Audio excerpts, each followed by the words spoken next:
বর্তমানে বাংলাদেশি পর্যটকদের বিদেশে ভ্রমণের যেই শীর্ষ তালিকা আছে তার মধ্যে অন্যরকম একটি হচ্ছে গিয়ে নেপাল, যেটি হচ্ছে আমাদের বাংলাদেশি পাসপোর্টের জন্য ভিসা ফ্রি। সো আজকে আমরা আমাদের এই ভিডিওতে তুলে ধরবো যে আপনাদের ইমিগ্রেশনের কি কি সুবিধা অসুবিধা হতে পারে, সাথে আপনারা কখন আসলে সুবিধা হবে, নেপালের ইমিগ্রেশনে কি কি সমস্যা হতে পারে এবং ওখান থেকে ডলার কিভাবে কম দামে আপনারা ভাঙাতে পারবেন এবং সাথে আপনারা কিভাবে আপনাদের গন্তব্যে কম খরচে যেতে পারবেন, সকল কিছু তুলে ধরবো আজকে আমরা আমাদের এই ভিডিওতে। তো চলুন দেরি না করে চলে যাই আমাদের মূল ভিডিওতে।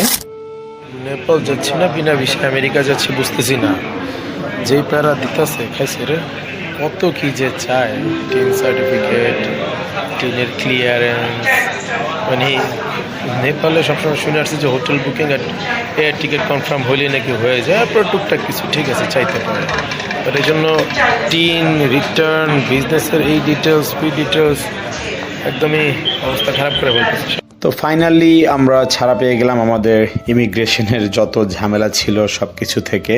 আমাদের ফ্লাইটের মাত্র বাকি ছিল আধা ঘন্টা, তাই অ্যাকচুয়ালি দেরি না করে আমরা সরাসরি ফ্লাইটেই চলে আসি, কারণ এখানে ওদের নিজস্ব একটা প্যারা আছে। ফ্লাইটের আগে আপনার চেকিং, তারপরে ব্যাগ ট্যাগ এগুলো সব চেক করে উঠে সিটে বসা একটা এক্সট্রা ঝামেলা থাকে। ফাইনালি বসে পড়লাম। আমি টিকিট কেটেছিলাম হিমালয়া এয়ারলাইন্সে। বাংলাদেশ বিমান থেকে হিমালয়ার প্রাইসটা একটু কম, যার কারণে এখানে টিকিট কাটা।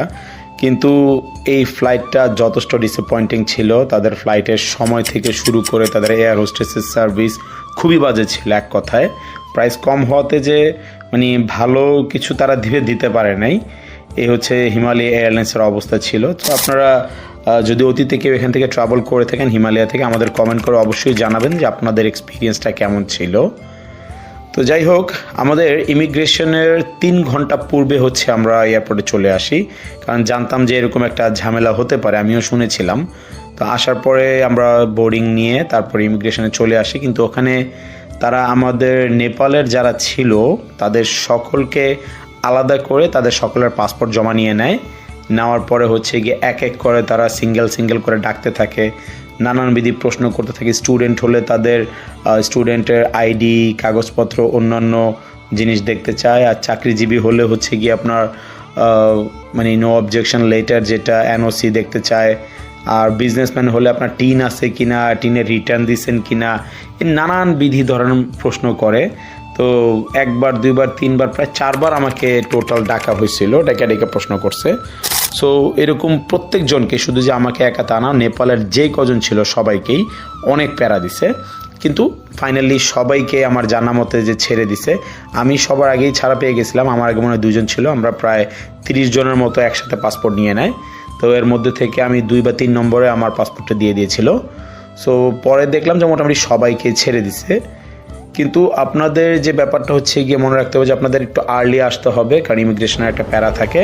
আর হচ্ছে গিয়ে কাগজপত্রগুলো নিয়ে আসবেন। নর্মালি নেপালে কিন্তু আপনার হোটেল বুকিং আর যদি আপনার কনফার্ম এয়ার টিকিট থাকে রিটার্নের, তাহলে ঝামেলা করার কথা না, কিন্তু আমাদের বাংলাদেশ থেকে এই ঝামেলাটা করে। সো এই ছিল আমাদের ইমিগ্রেশনের অবস্থা। আর ফ্লাইটের যে অবস্থা ছিল, আমাদের ফ্লাইট ছিল আপনার 4:25 বিকালে। সেই ফ্লাইট গিয়ে ফাইনালি ছাড়ে তারা 5:10। সো এই জিনিসটা খুবই ডিসঅ্যাপয়েন্টিং ছিল, কারণ একটু আর্লি যেতে পারলে আমাদের মনে করেন নেপালের একটা ভিউ পাওয়া যেত বিকাল দিকের। কিন্তু এই ভিউটা এখন আর পাওয়া যায়নি, কারণ আমাদের ফ্লাইটটা 1 ঘন্টা ডিলে করে ছাড়ার কারণে। আর এই হচ্ছে ওনাদের প্লেনের ভিতরের অবস্থা।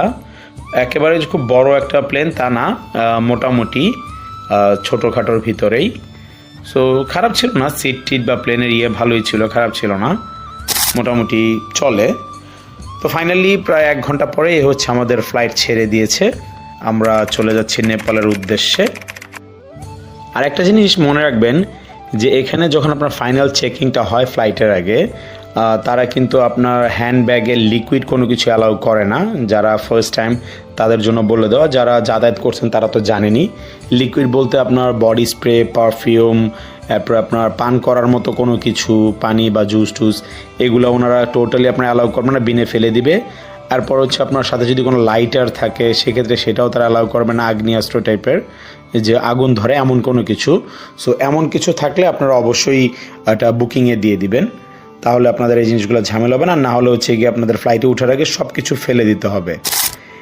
সো এই হচ্ছে আমাদের ঢাকার আকাশ থেকে লুকটা খুব সুন্দর ছিল, কিন্তু আমাদের ফ্লাইটটা যদি টাইম মতো ছাড়তো তাহলে আরেকটু বেটার লুক পাওয়া যেত, কারণ শীতের একটা ভাব আছে। এই সময় আপনার আকাশটা কুয়াশাই থাকে, আর অলমোস্ট সন্ধ্যা হয়ে গেছে 5:15টার দিকে ফ্লাইট ছাড়ার পরে। সো এই ছিল আমাদের আকাশের লুকটা। তো ফ্লাইট ছাড়ার কিছুক্ষণ পরে আমাদের দেওয়া হয় কিছু খাবার, স্ন্যাক্স টাইপের, মানে হ্যাভি কোনো খাবার না। এখানে ছিল 1 বোতল পানি, সাথে হচ্ছে গিয়ে একটা বিস্কিট, আর ছিল 1 প্যাকেট বাদাম, আর একটা জুস। এই 4টা আইটেম ছিল ওনাদের খাবারের ভিতরে, স্ন্যাক্স টাইপের। সো 1 ঘন্টার ছোট ফ্লাইট, তো ওনারা মানে অত বেশি খাবার প্রোভাইড করে না। আমি জানি না বাংলাদেশ বিমানে আসলে কি দেয়। এই হচ্ছে বাদামটা, বাংলাদেশ বিমানে ওনারা কী দেয় সেটা আমার জানা নেই, কিন্তু আমি শুনছি যে ওটা নাকি দেশীয় খাবার দেয়, খুব ভালো নাকি খাবারের মানটা। কিন্তু এটা হচ্ছে কি আপনার নেপালের ফ্লাইট, সো ওনারা হচ্ছে নেপালি খাবার প্রোভাইড করে। এটা ছিল ওনাদের স্ন্যাক্সটা। খারাপ না, আপনার 1 ঘন্টার সফরের জন্য মোটামুটি কেটে যাওয়ার মতো, ভালোই ছিল।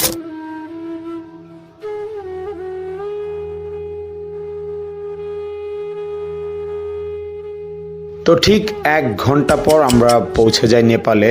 এখান থেকে আপনারা দেখতেই পারতেছেন পুরো অন্ধকার। সময় হচ্ছে গিয়ে আপনার নেপালি টাইম অনুযায়ী হচ্ছে 6টা, মানে 15 মিনিট আমাদের বাংলাদেশের সাথে এদিক সেদিক আছে। সো আকাশ পুরোই কালো, কিছুই দেখতে পারিনি। আমাদের ফ্লাইটটা যদি টাইম মতো ছাড়তো আমরা হয়তো বা ভালো কিছু ভিউ পেতাম। আসার সাথে সাথেই হয়তো বা হিমালয়টা দেখা যেত। আমি যেটা শুনেছি যে আপনার ফ্লাইট থেকে হিমালয়টা দেখতে খুব সুন্দর লাগে, বাট দেখা সৌভাগ্য হয়নি। যাওয়ার দিন হয়তো বা ফ্লাইট থেকে আলাদা একটা ভিউ নিব। তো ফাইনালি আমরা চলে আসলাম নেপালের ত্রিভুবন ইন্টারন্যাশনাল এয়ারপোর্টে। তো এখানে আসার পর হচ্ছে গিয়ে আমাদের সরাসরি নিয়ে যায় বাসে করে আপনার ইমিগ্রেশনের জন্য। বাট এখানে ইমিগ্রেশন সিস্টেমটা আমার কাছে খুবই ভালো লাগছে, খুবই স্মুথ এবং সুন্দর ছিল ওদের সিস্টেমটা। আপনার যাওয়ার পরে হচ্ছে গিয়ে একটা মেশিন থাকে যেখানে আপনার পাসপোর্টটা স্ক্যান করতে হবে।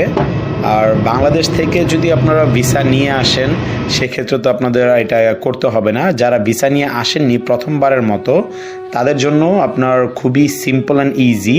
আর বাংলাদেশ থেকে আমি যতটুকু জানি যে ভিসা নিয়ে আসতে গেলে একটা আলাদা ঝামেলা থাকে, অ্যাম্বাসিতে দৌড়দৌড়ি করতে হয় বা এজেন্সিকে টাকা দিতে হয়, কিন্তু এটা পুরোপুরি ফ্রি। সো আপনি এখানে আসলে পাসপোর্টটা স্ক্যান করবেন, আপনার ডিটেলস চলে আসবে। তারপরে আপনি কতদিন থাকতে চান, কি আসে বিষয়ে ডিটেলসটা ওখানে দিলে আপনার ওটা অ্যাকসেপ্ট হয়ে যাবে। আপনাকে বলবো এটা একটা স্ক্রিনশট বা ওটা একটা ছবি তুলে নিয়ে আপনি সরাসরি চলে যাবেন ইমিগ্রেশনের কাউন্টারে। ওইখানে আমরা আসলে ভিডিও করতে পারিনি, কারণ হচ্ছে গিয়ে আপনার ইমিগ্রেশনে ভিডিও করার কোনোভাবে অ্যালাউ না। তো আমরা বের হয়ে চলে আসছিলাম আপনার এখন আমরা আছি আপনার লাগেজ যেখান থেকে রিসিভ করে ওখানে। তো যাই হোক, ইমিগ্রেশনে আসার পরে ওনারা ওই রকম আহামরি কোনো প্রশ্ন করেনি, 2-1জনকে ছাড়া। 2-1জনকে আপনার একটু প্রশ্ন করেছে যে আপনার কতদিন থাকবেন, কি আশয় বিষয়, আপনার এখানে ভ্রমণ করছেন, ওখানে ভ্রমণ করছেন, নানানবিধি প্রশ্ন করে। বাট নর্মালি এটা করে না। যেমন আমাকে জিজ্ঞেস করেছিল যে আপনি ফার্স্ট টাইম কিনা নেপালে, আমি বলছি ইয়েস। সো তারপরে ওনারা আর কিছুই বলে না, জাস্ট স্টিকারটা মেরে ছেড়ে দেয়। তো আমরা বের হয়ে চলে আসি। তো আসার পরে আপনাদের মেইন যে কাজটা থাকে সেটা হচ্ছে গিয়ে আপনাদের ডলার ভাঙানো। যদি সাথে নেপালি রুপি থাকে তাহলে আপনারা ভুলেও এয়ারপোর্ট থেকে ডলার ভাঙাবেন না, কারণ এয়ারপোর্ট থেকে ডলার ভাঙালে আপনাদের বড় একটা অ্যামাউন্ট লস হয়ে যাবে। এখানে হচ্ছে আপনার রেটটা খুবই বাজে একটা রেট পাবেন। আমি রেট পেয়েছিলাম 132 টাকা 50 পয়সা এয়ারপোর্টে, যেটা আমি ভাঙাইতে বাধ্য হয়েছি কারণ আমার সাথে নেপালি রুপি ছিল না। সো গাড়ি ভাড়া দেওয়ার জন্য বা ট্যাক্সি ভাড়া দেওয়ার জন্য অবশ্যই কিছু লাগবে সাথে। তো আপনারা যদি বাংলাদেশ থেকে অল্প কিছু নিয়ে আসতে পারেন সেক্ষেত্রে আপনারা না ভাঙালেও হবে। আপনারা যেখানে যেতে চান, নর্মালি এখানে কাঠমান্ডুতে যারা আসে তারা হচ্ছে গিয়ে চলে যায় থামেল।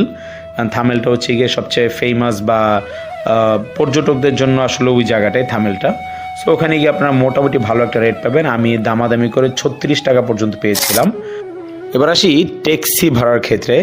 আপনারা যদি কেউ ইনড্রাইভ ইউজ করেন সেক্ষেত্রে সবচেয়ে বেটার হবে আপনাদের ইনড্রাইভের ট্যাক্সিটা নিয়ে নেওয়া, কারণ এয়ারপোর্ট থেকে আপনার ট্যাক্সি ভাড়া খুবই হ্যাভি। 1000 টাকার নিচে নর্মালি কেউ যেতে চায় না। কিন্তু আমরা একটা ট্যাক্সি পেয়ে গিয়েছিলাম, সেটা আমরা পে করেছি 800 টাকার মতো। কিন্তু যদি আপনি ইন ড্রাইভে যান সেক্ষেত্রে আপনার থামেলের ভাড়া পড়ে যাবে 5 থেকে 550 টাকার ভিতরে। যদি ভিডিওটা আপনাদের একটু উপকারে এসে থাকে তাহলে চ্যানেলটি সাবস্ক্রাইব করতে ভুলবেন না, আর ফেসবুক থেকে হলে অবশ্যই ফলো করে দিবেন প্লিজ, যাতে আমরা আরেকটু বেটার কিছু করে আপনাদের আরও বেটার ইনফরমেশন দিতে পারি। আর যদি আপনাদের কারো কোনো ইনফরমেশনের দরকার হয় আমাদের কমেন্ট করে অবশ্যই জানাবেন, আমরা রিপ্লাই করে আপনাদের সকল ইনফরমেশন দেওয়ার চেষ্টা করব। তো আজকের মতো এখানেই বিদায় নিব, দেখা হবে ইনশাল্লাহ আগামী অন্য কোনো ভিডিওতে। সবাই ভালো থাকবেন, সুস্থ থাকবেন, ততক্ষণ পর্যন্ত আল্লাহ হাফেজ।